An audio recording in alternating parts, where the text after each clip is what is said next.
Welcome to Talking Feds, a roundtable that brings together prominent former federal officials and special guests for a dynamic discussion of the most important political and legal topics of the day. I'm Harry Littman. We bring you today a special episode focusing on the Federal Bureau of Investigation, traditionally thought of as the crown jewel of U.S. law enforcement and arguably the premier law enforcement agency in the world. The Bureau found itself in the bizarre and painful position of being the target of continual vilification and harassment by the President of the United States over the last 4 years. What impact did that have on morale, and how might it have affected the FBI's on-the-ground work? Are there ongoing effects of the presidential whipping? And if so, how can you get at them now? Then, looking ahead, what does the FBI, which retooled its whole mission after 9/11, now have to do to address the threat that Bureau Director Chris Wray has called, quote, the greatest threat we face in the homeland? Namely, domestic violent extremists, especially racially or ethnically motivated ones. Our focus on the FBI is particularly timely because this week, Bureau officials, along with officials from the Pentagon and Department of Homeland Security, will be on the hot seat in Congress, testifying before a joint session of the Senate Rules and Administration Committee and the Homeland Security and Governmental Affairs. And they surely will face sharp questioning in the Bureau's case about why it didn't absorb, or else didn't communicate to Capitol Police the intelligence of the violent conduct that the January 6th insurrectionists were plotting. So, to discuss where the Bureau stands today and the toughest challenges it faces going forward, we have the perfect group of expert scholars and commentators and friends of the podcast, all of whom have previous extensive experience at the FBI. They are Asha Rangappa, the Director of Admissions and Senior Lecturer at Yale University's Jackson Institute for Global Affairs, where she teaches national security law and related courses. She's also a member of the Board of Editors for Just Security and contributes to CNN as an analyst and commentator. Asha, welcome back. Good to see you. It's good to be back. Andy McCabe, a distinguished visiting professor at George Mason University. He was the former deputy director of the FBI from 2016 to 2018, and briefly in that juncture, the acting director as well. He is the author of The Threat: How the FBI Protects America in the Age of Terror and Trump. He's also, to my mind, the casualty of the most vicious and unjust treatment of anyone in the former president's administration. Andy, good to see you. Great to see you, Harry. Thanks very much for having me back. And Frank Figliuzzi, who sort of brings us all together in a sense based on his recent national bestseller book about the FBI Way. As most everyone knows, he's an MSNBC columnist and national security contributor for NBC News and MSNBC. He's also the former assistant director for counterintelligence at the FBI, where he served 25 years as a special agent. And his book on the FBI is now, 2 months off the presses? We're on week 6, Harry, and so far so good. You've had a kind of whirlwind promotional tour on this, yeah? Yeah, it's been busy, but it's also been fun. A lot of great discussions, and I'm sure we'll have another one today. All right. So I want to, as I say, do a more general stock taking of the Bureau, both what the last few years has wrought and then going forward. So let's start in that first, the sort of state of damage from the Trump administration. Just basically, how bad was it? Did it seem to you and to people in the Bureau that the Bureau was basically Trump's number one whipping child for law enforcement? And what impact did that have? Harry, I'll take a shot at that one. I think that's definitely the case. I think FBI people detest being the subjects of attention in the media. So just being in a place of controversy and being constantly part of this public discussion about law enforcement and politicization and everything, that just is unnerving, I think, to most FBI people generally. Then put on top of that a lot of these attacks were focused on the institution or on people from the FBI who, they know us as human beings, not as like these crazy political targets in the media. And so it's just, I think it's probably been an incredibly tumultuous period for them. I would expect that that's been reflected in lower morale, and it's really unfortunate. And I would also hope that there's renewed hope for the future, because I think things seem to be looking up, especially with the soon-to-be confirmation of the new Attorney General. I think that one thing to note is, given the attacks of the Trump administration on the FBI, the agency weathered it very well. Christopher Wray is probably the only Trump appointee who, A, made it through without being fired, and B, I think largely without kowtowing to Trump's demands. And especially, I think, in the last year with the BLM protests, the attempt to shift the narrative to Antifa, Director Wray really held the line in terms of being straightforward about what the threat was, and even raising the specter of right-wing extremism as being a significant threat moving forward. And so I think all of that is a credit to the FBI in its ability to stay steady in what was really an unprecedented assault on the institution. And even when the Department of Justice had essentially gotten hijacked as well. Let me follow up on that, because there has been some criticism or analysis of Wray that suggested that because they were taking fierce incoming from the White House and couldn't look to, or could only slightly look to, say, Bill Barr, and that Wray was sort of forced to let Barr have more influence over the Bureau than other AGs have had. To stay steady, he had to kind of become a little more passive. Do you agree with that analysis? Well, I think in many ways for Christopher Wray, there was a decision to either lay low and continue to lead the Bureau, or to ruffle feathers. And I think he still ruffled feathers, right? Because he didn't go along with it. But I think he had to temper what he could do to some degree just to survive, I think, through the end. I suspect, and I know Andrew and I were on in the immediate aftermath of January 6th, when it was noted, for example, that he wasn't a part of any kind of press conference. I think this was a part of it. This is really, I think, more a manifestation of the fact that what we had was a quasi-authoritarian regime going on, which purges people when they don't go along. So I don't know that he was passive as much as being savvy about how to balance his leadership role with what was a mercurial and crazy president. I concur, and I'll go a step further and say that I think as history plays out, as time goes on, we're likely to learn a lot more about the interaction between DOJ and FBI headquarters, Chris Wray and Barr. And I think that maybe what appears outwardly as passivity may turn out to be one hell of a fight at times, perhaps, about, hey, I'm not doing that, or you do that, I'm not doing it. And that may have played out. And I think there was kind of a masterful strategy that allowed Chris Wray to speak out when he needed to. So I'm thinking particularly about congressional testimony, where he clearly said, and incurred the wrath of Trump for saying it, that the top priority was domestic, and that the subset within that was hate-based violence. He got a lot of heat from the White House for saying that, and he needed to. But then he laid low when he needed to. And people may mischaracterize that as, that he was just trying to survive.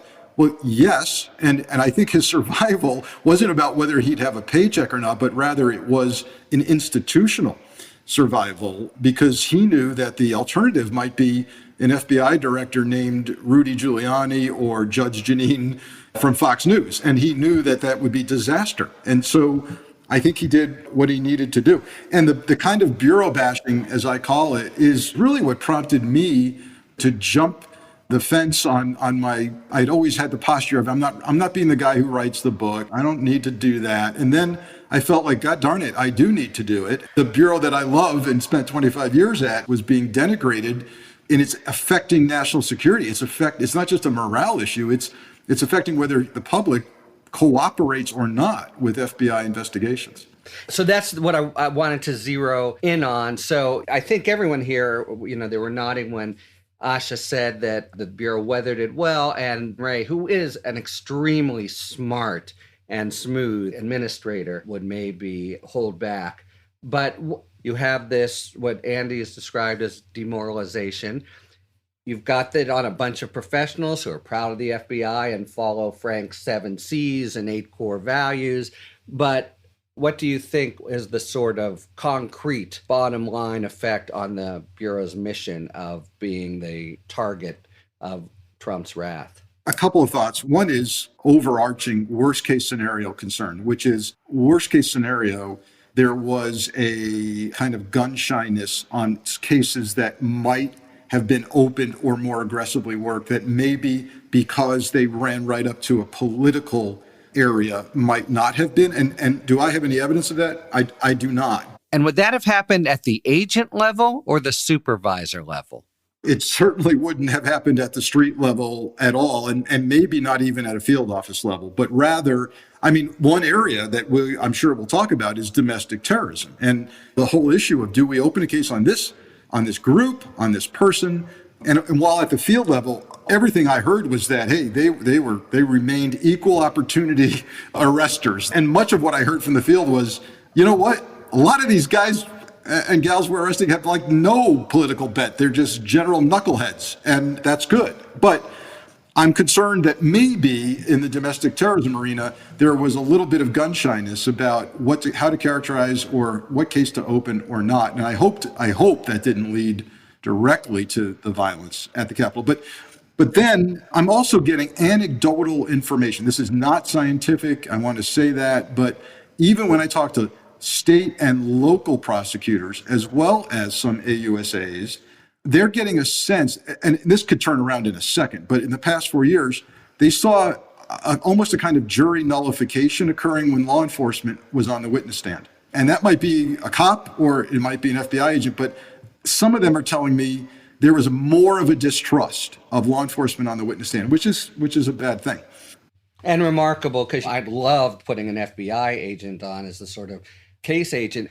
It's really the impact on the DOJ. So there were prosecutors who felt they didn't go in with the same kind of assumption of credibility as they had before, and that affected things. And we also saw it concretely. Rod Rosenstein definitely a few times thought it was the better part of valor to kind of break the rules and leak some information in response to very strong pressure from the Hill, backed by Trump, et cetera. So I'm just wondering if there are analogous ways in which there might have been on-the-ground effects by the Bureau itself. And it sounds like one worry is, were they gun-shy in domestic terrorism cases? One area that I've gotten some hints around, and I'm curious if Asha and Andy have heard this, is certainly there's been some constraint in what's briefed, not only disseminated to the larger community and law enforcement, but to what's briefed or pushed up to the White House or even the DNI, particularly around the area of Russia. We've all heard that the former president simply didn't want to hear it when it came to anything Russia. And that message was clear within the Bureau? Absolutely, yeah. I can attest to that. There was no question about it. There were all kinds of challenges when Director Wray or someone else was going to be in front of the president, the first of which is getting his attention, which is generally considered impossible to do without video, which, as you guys know from intelligence briefings, not a lot of it occurs in little cartoons and videos. But yeah, Russia nobody wanted to hear about that. We've now heard from people from inside DHS over the last couple of years that the same was true for the domestic terrorist threat, which also doesn't surprise probably any of us. So I do think that, and what you're trying to get at, Harry, that's really the impact of the politicization and the attacks. Agents are agents, man. When they get a scent of something's gone wrong, there's a federal criminal violation to go after, they're going to go after it. Okay. But knowing, for instance, how political the upper echelons of DHS had been, you wonder, what's the state of the FBI-DHS relationship right now? You could almost imagine that there would be some some separation there. We had gone to great lengths to figure out how to work better with particularly DHS's intelligence arm.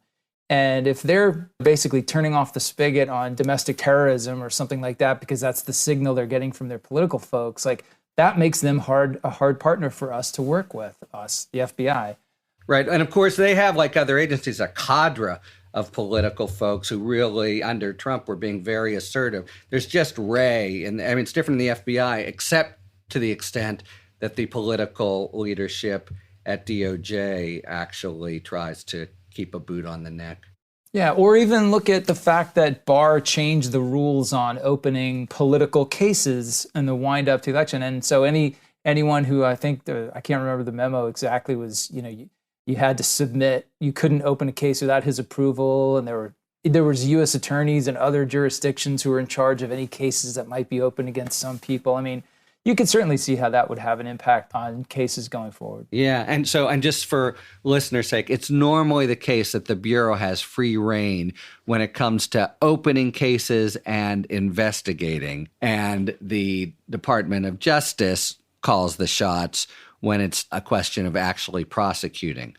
It's also fair to say that while the Attorney General is nominally the boss of the director of the FBI, it's a more complicated relationship than that. And there are certain aspects where the FBI director has traditional prerogative. All right, I just had one little question, and then let's start looking forward. Frank, so you reported that when Wray testifies, he came back and got woodshedded by the White House.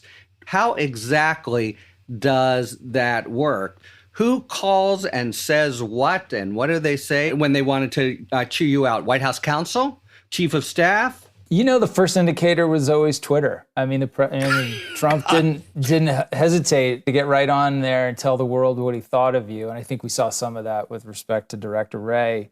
But then there's the back channels, there's the chief of staff, there's the White House counsel. And calling you directly. I don't remember getting called directly. I do remember getting kind of called on the carpet by the Deputy Attorney General, who I suspected had been hearing it from the White House. That's pretty typical to come through those channels. But the thing that made it so surreal was the president speaking directly on Twitter repeatedly, immediately, in really personally derogatory and just wildly false ways that puts an FBI person, any FBI person, in a really, really awkward position because, we don't comment, we don't respond to things like that. So you just kind of have to keep your mouth shut and take it.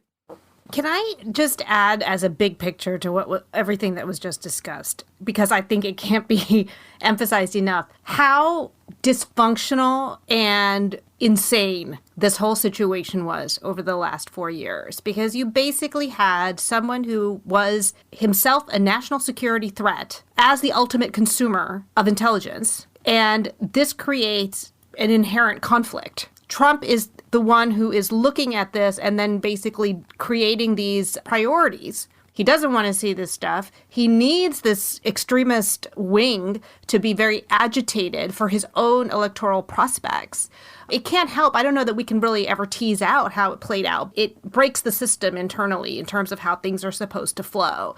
And then on top of that, he's doing these things on Twitter, which is also a national security threat because it's advertising to the rest of the world that the president is not even on the same page as his own agencies, which is exploitable in and of itself. I'm just putting that all out there as like the big picture of this and how much it really compromised us as a country in addition to whatever was going on at the micro level in terms of investigations. I think that's worth teasing out a little more, although it's been said and done. But in discussing it within the context of the impact on the Bureau, specifically intelligence community writ large, our whole system is based on the general premise that people are generally going to follow the rules, that we're not going to have a president who is a national security threat himself, that people might respond to congressional subpoenas once in a while. All of those kinds of basics that we just took for granted. And within the Bureau, I think, which is really comprised, the Bureau is composed of a lot of rule followers. And boy, there are a lot of rules and regulations to follow. And yet, so you contrast that culture of, yep, we've got a manual provision for that. Okay. And then you've got a guy at the White House going, yeah, I couldn't care less. And by the way, I'm probably siding with our adversaries. So that just has never been encountered before. And I think we need to rebuild. Quite frankly, there's a long list of things that probably need to get addressed because there are gaps that assume that people would just go along and get along with the system. I do a weekly op-ed in the LA Times, and the one today is about the sort of norms and Garland's first job of just reestablishing those rather than trying to sort of legislate around, but just kind of showing up and doing the job. By the way, picking up from Asha's point, he was more than a national security threat. He was a subject of a counterintelligence investigation. Is it known, permissible to know whether that investigation has been resolved? You often don't know when a counterintelligence investigation is. Oh my God! If it was resolved, it's reopened. I mean, the guy is now walking around carrying all of our national secrets, and likely willing and able to give them to the highest bidder. I mean, what does he have to? He is hundreds of $millions in debt. He has information. He's a transactional person. Every one of our adversaries knows this. This guy's going to blab everything. All I can say is I can only imagine that the FBI and CIA, one conflict that may have been happening, and I'm curious to know when this comes out, there have to be things that they were actually actively not putting into the president's daily brief. Which he didn't read anyway. Knowing that these are things that could be compromised at some point. But Andy, do you have any confidence that, number one, the original counterintelligence case went anywhere? I was so disturbed by this kind of, I thought you had it. No, I thought you had it. And then, as Asha says, any confidence that you think the threat's being addressed now in some way? I don't have a great deal of confidence in that. I think one of the most troubling revelations in the last year or two after the Mueller report came out was this discovery that this awareness of the way that Rod Rosenstein essentially limited the scope of Mueller's inquiry to those criminal allegations.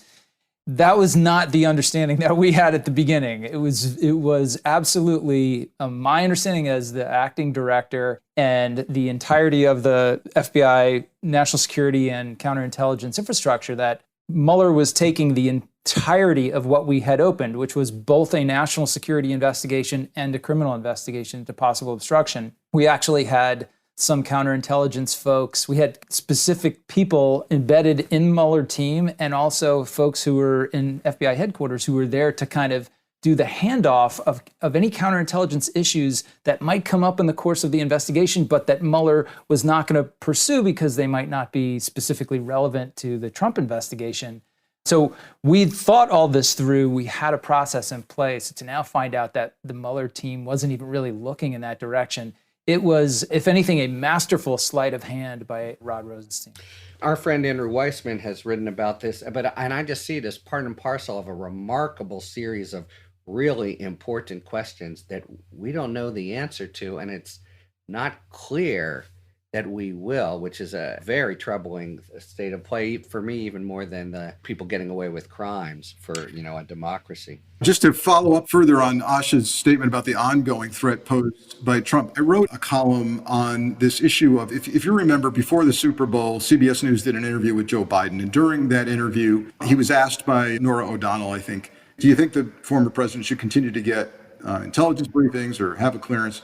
I wrote about this in that I don't think it's just Trump. I don't think any former president should automatically, for the remainder of his or her life, maintain a clearance. I think it's very simple to give a temporary clearance, give a briefing of the moment if there's a need to get their input on something or make them aware or use them as an emissary. This notion that you kind of just automatically can pick up the phone and say, hey, I'd like to be briefed on Saudi right now. And you're secretly developing a hedge fund with Middle Eastern sovereign wealth. That's a problem. And I think to kind of curtail the threat in an ongoing way, I don't think any former president should just automatically for life get briefings and clearances at will. It really is an excellent point. Agree. All right. Well, so let's turn it. I want to highlight 2 points that have been made, one by Andy and one by Frank. So you were hopeful, Andy, that just the sort of arrival of the cavalry will be 80-90% of what's needed to set things right.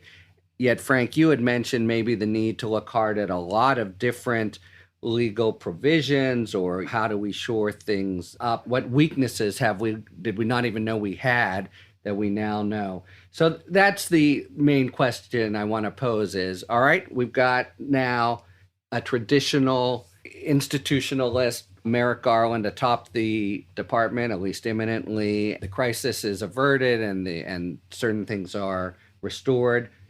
Is that enough to set the ship right? I think it's a great first start, but there's clearly a lot of work that needs to be done. Garland, from all perspectives, seems to be kind of the ideal candidate to restore some true independence, and that he's got just such an incredible way about him. He's got the history of having been a judge for as long as he's been. You just assume he's a guy who's going to call things based on the facts and the law in front of him, not based on politics, which is great. I think he also has some terrific people around him. I know the selection of Lisa Monaco as Deputy Attorney General, I think, was a really, really strong one. Lisa is someone who not only knows the department incredibly well, but she also knows the FBI incredibly well from her tenure as Mueller's chief of staff. And she's also whereas Garland may be a little more cerebral, kind of brings that, judicial temperament to the role. Lisa is, I can tell, a Deputy Attorney General type. Yeah. I took a lot of red hot phone calls from her in the middle of the night. I can't tell you how many times Lisa called me at 2 a.m. and said, "Are you seeing this?" And I'd be like, "No, I was sleeping, but okay." Do you think this is the sense of the current rank and file? You've seen it from the top, but do you think everyone is so glad that Garland and Monaco are at the helm? I think so. I hope so. Maybe I'm just being optimistic, but it certainly is an improvement to what they had the last few years. And I'm curious what Andrew thinks about this. I mean, I think probably maybe the majority are, but look, part of what we know about the FBI is that there was a contingent in there that was rabidly anti-Clinton. And I think that's a problem. I don't even know what happened to that supposed leak investigation that was going on. We never heard about it again. That's another thing that sort of vaporized. In New York, you mean? The Giuliani pipeline? Ever since that story broke, that has bothered me. And it makes me question, listen, I mean, there's always going to be a spectrum of political affiliations and support. But I think what is different over the last 4 years and what we've seen and what kind of relates to January 6th is that there is a radicalizing part of Trump's appeal. And I'm wondering how much of that is there. I know one of the questions that the FBI and other agencies are going to have to answer next week is whether there were any agents or former agents at January 6th. And I am dreading the answer to that question because I think that will be terrible for this institution. If there's even one, it's terrible. If there's even one, I would like to think that it would be unlikely only because of the screening mechanism that the FBI goes through. But Frank and Andrew, I'm curious what you think. I think it would be wrong to paint, as much as I love the Bureau, as being completely immune from having this component. The FBI is not a monolith. The employees don't all think the same way, and we wouldn't want them to. But yeah, I mean, do I think that they have the problem internally that many police departments and sheriff's departments have? No. Do I think it's quite possible that retired agents showed up? I don't know if they were inside.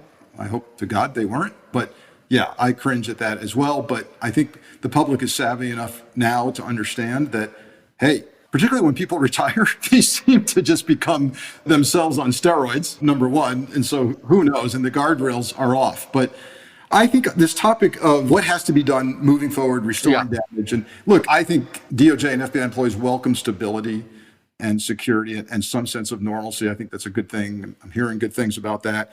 I get asked a lot, what can be done, Frank, to restore the morale and all of this? And there's a simple answer here, which is politicians should stay the hell out of the way of the career professionals. Don't intervene in any way, shape, or form that appears to be political intervention.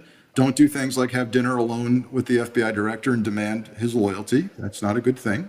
But by the way, I don't think directors should show up. And I realize you might be confused about whether you're alone that night with the president or not. And by the way, if they do, they should have protection. The Deputy Attorney General, Lisa Monaco, should call up and give hell to remind the White House how things have to be played. Exactly. But, on just some short list of things, like I'd like to see things like FBI background, reinvestigations of nominees. This goes back to the Kavanaugh thing. This notion that the nominating agency, which in the case of a Supreme Court justice is the White House, that they are somehow the FBI's client.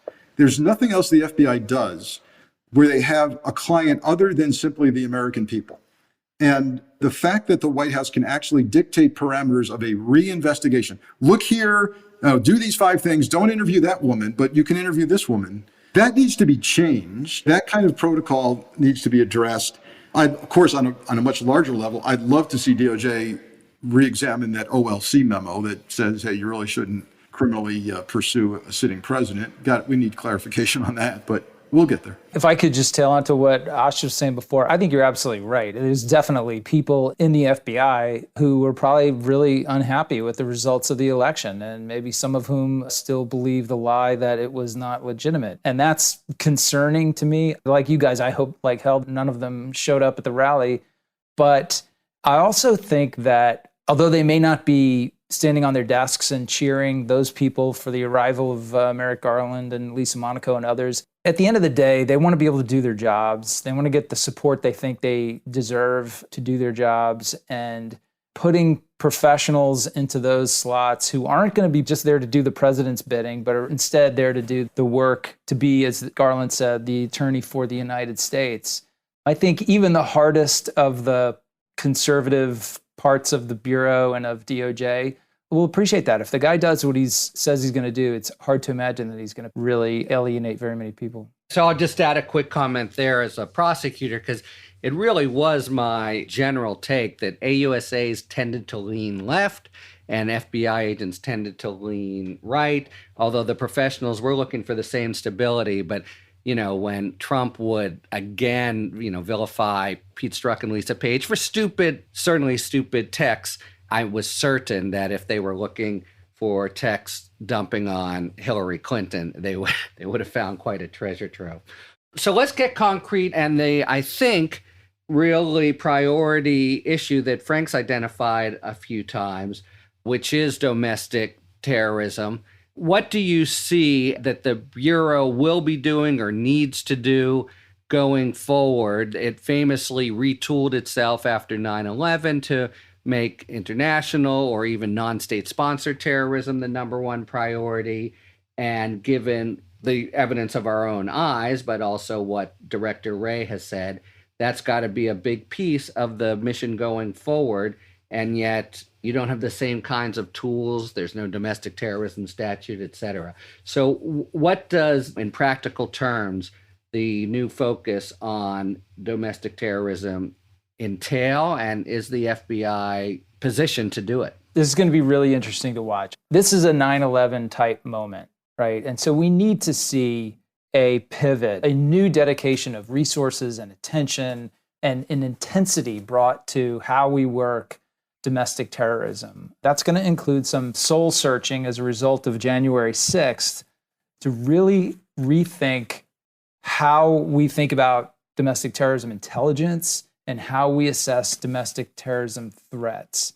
So I'll use for an example, Abdul Muhammad, Umar Farouk Abdul Muhammad, who tried to blow up Northwest 253 on Christmas Day, 2009.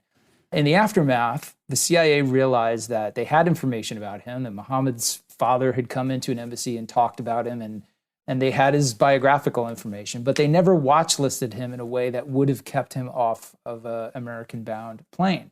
And so as a result of that, they realized that they weren't thinking about the threat that a guy like Muttalib posed to the United States in the right way. So they recalibrated how they thought about those threats, and it caused them to then watch list many, many additional people. And that may have saved us however many times. We don't know at this point. That's the sort of review we need to have here. We need to go back and say, okay, this is what we knew going into leading up to the 6th. This is information, intelligence that was readily available.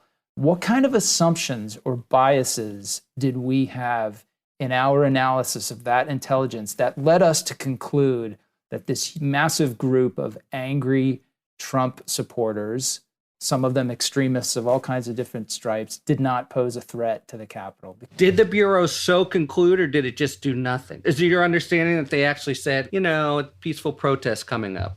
I think that's what we need to find out. Oh, so we don't know. Okay. We don't know, but we do know they got a pretty explicit memo from the North Field office. And rather than picking up the phone and telling the Capitol Police Chief, you could have a real problem on your hands tomorrow, they just went through the normal distribution email through the JTTF up normal channels. That's not how you handle something that you're worried about. It's the Joint Terrorism Task Force. Yeah. Can I jump in? I think because this gets to Frank's op-ed that he wrote. We have been conditioned since 9/11 to think of terrorism in a very specific way, on what it looks like, on how it manifests, on where it comes from. And so that already creates, I think, institutionally a certain kind of bias, because we're trying to stop explosions that are coming from religious fundamentalists who are coming from outside the country. And many of the tools that we've created have been designed to combat that specific manifestation. But I think there's also just inherent implicit biases that come to this. And I think it also gets to why diversity becomes very important for national security, right? And this goes in a lot of different directions. In one hand, when I was in the FBI, I was able to go into communities and talk to people and do things because I didn't look like an FBI agent. And that was a benefit. But I think also now I've been thinking about how it also creates a new lens through which to view things. Frank's op-ed, which was excellent, I encourage everyone to read it, said, we don't think of people who look like us being a threat. Well, the MAGAs don't look like me. You know what I'm saying? If you have more people who are coming from diverse perspectives, you have more of a likelihood for someone to say, we need to pay attention to this, even if someone else's selection bias might cause them to pass it over. So those are two things. There's the institutional view that we've been conditioned to look at what terrorism looks like, and then just implicit biases that come into play that I think is willing to give people the benefit of the doubt that they're just exercising their First Amendment rights if they appear a certain way. And I think, that was noted on January 6th that, had that crowd looked any different, you would have seen a much different police response. Yeah, and I think that's exacerbated by the fact that it's not just that they look like us. That's certainly a big part of it, but they all support the same person. There's an embedded conflict there if the people who are coming to support the candidate who you support, it's much harder for you to think of them as a threat rather than just folks who are there to conduct, politically protected speech. I think we expect to see white conservative domestic terrorism as guys wearing white hoods or with swastikas tattooed on their necks. And this was very different. This was white conservative supporters of Trump. And let's face it, in the FBI and across government and intelligence, there's a lot of people who are white conservative supporters of Trump. So I think it exacerbates those implicit biases. It's bias not just on demographics, but it's also bias in terms of political beliefs. So, and clearly they didn't think of this in the way they should have.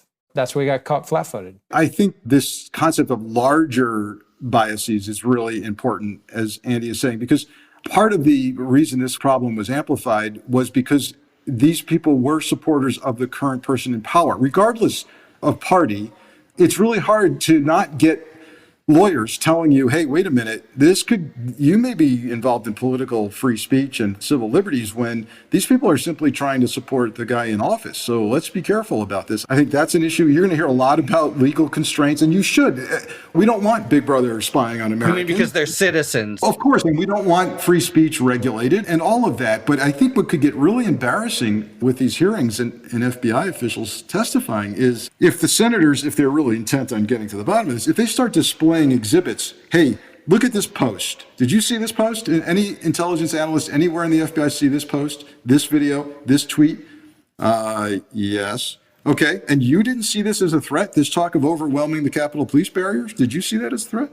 No. Because now you can't say, well, the lawyers won't let us look at it because somebody looked at it. It's hard to believe no one saw what many people saw. I remember the same thing with Muhammad Atta's flight lessons in the Minnesota field office. Let me just say, you're Chris Wray, each of you guys, and you're now having, as Mueller had to do in 2001, retool the FBI to be fighting domestic terrorism. What's the first 2 or 3 things that you do?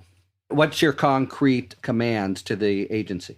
There's no one simple solution to this. Asha spoke very eloquently about the FBI needs to look far more like America so that decision makers aren't all white guys, so they can see through different lenses. That's certainly important, but I'm a strong advocate for a domestic terrorism law, and I don't see it as a panacea. I'm not going to pretend that that's going to help a lot, but I have to tell you, when an agent walks into the U.S. Attorney's office it says something like, boy, have I got a trespass case for you, right? That doesn't go anywhere. But if they walk in and go, I've got a domestic terrorism investigation for you, it's a whole different ballgame. And it tends to legitimize and encourage investigators to go after something because there's a law with like 20 years to life attached to it.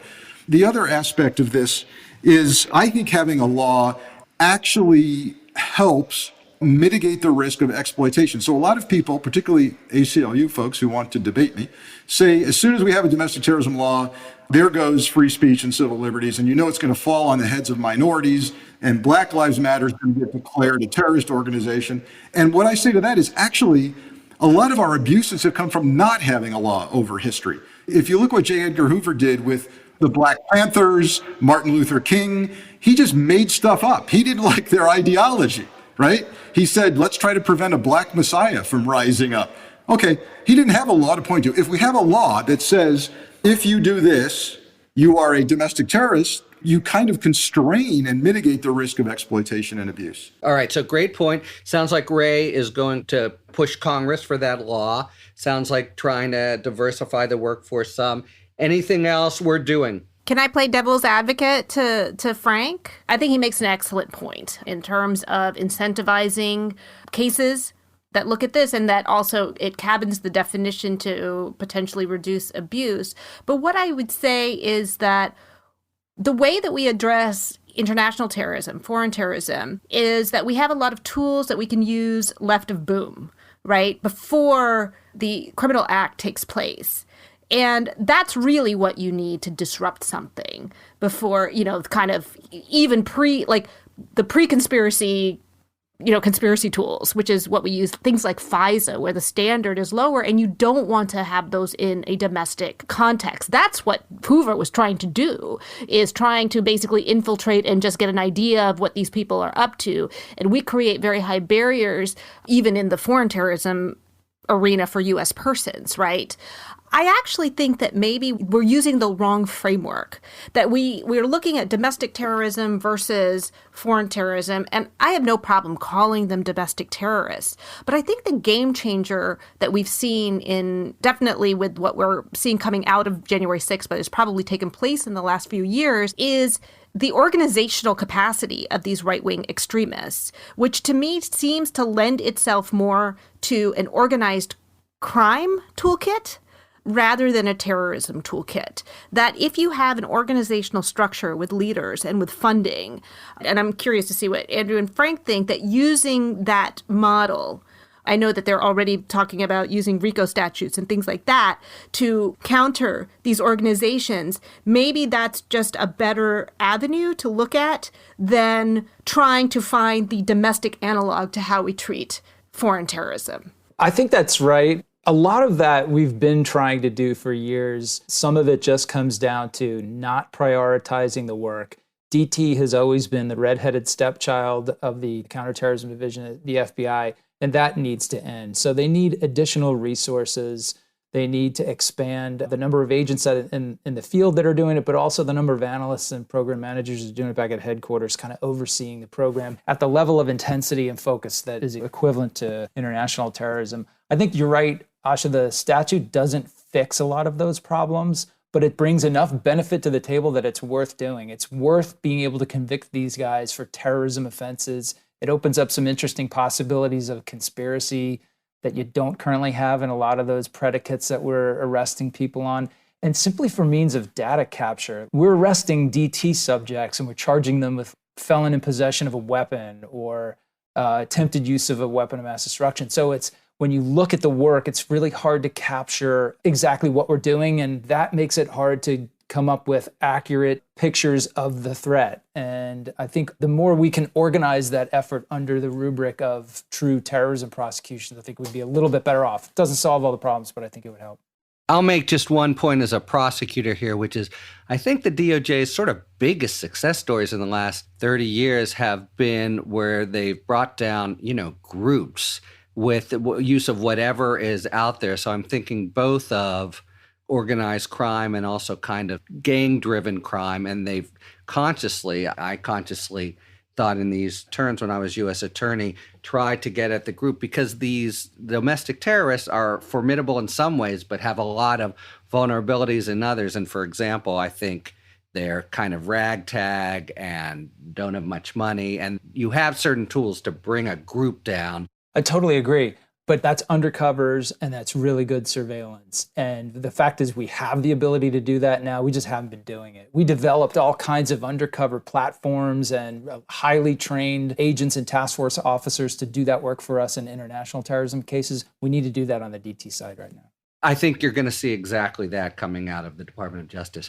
Okay, so we're out of time, and we haven't even talked about the foreign threats and how the FBI adapts to, among other things, China's emerging near parity as an economic power, but a malevolent actor. You guys are going to have to come back for another episode. But for now, we just have a couple seconds for our 5 words or fewer final feature. And today's question comes from Tina Smith. It is, will Wray serve out his full term? 5 words or fewer, anybody? I'm going to go with 4 words. I certainly hope so. And Okay. really, that's not about Wray. It's about the good of the institution. Yeah, I'm going to say safe for now for the same reason. I think that Wray's an institutionalist, and I think Biden is as well. And I think what the institution needs right now is some stability, and he seems to be the guy to do it. I think he'll serve half. That's my answer. And I'll say, if he wants to. That is, I think he's becoming an FBI director of real stature, but it's a long slog. Thank you very much to Asha, Andy, and Frank. And thank you very much, listeners, for tuning in to Talking Feds. If you like what you've heard, please tell a friend to subscribe to us on Apple Podcasts or wherever they get their podcasts. And please take a moment to rate and review this podcast. You can follow us on Twitter at Talking Feds Pod to find out about future episodes and other Feds-related content. You can check us out on the web, talkingfeds.com, where we have full episode transcripts. And you can look to see our latest offerings on Patreon, patreon.com/talkingfeds, where we post discussions about special topics exclusively for supporters. We just posted an interesting discussion with Professor Larry Tribe about whether the removal remedy for impeachment must now be considered a dead letter. Submit your questions to questions@talkingfeds.com, whether it's for 5 words or fewer, or general questions about the inner workings of the legal system for our sidebar segments. Thanks for tuning in. And don't worry, as long as you need answers, the Feds will keep talking. Talking Feds is produced by Jennifer Bassett and Rebecca Lowe-Patton. Our editor is Justin Wright. David Lieberman and Rosie Dawn Griffin are our contributing writers. Production assistance by Matt McArdle. Additional research by Abigail Meyer. Talking Feds consulting producer is Andrea Carla Michaels. Our gratitude, as always, to the amazing Philip Glass, who graciously lets us use his music. Talking Feds is a production of Delito LLC. I'm Harry Littman. See you next time.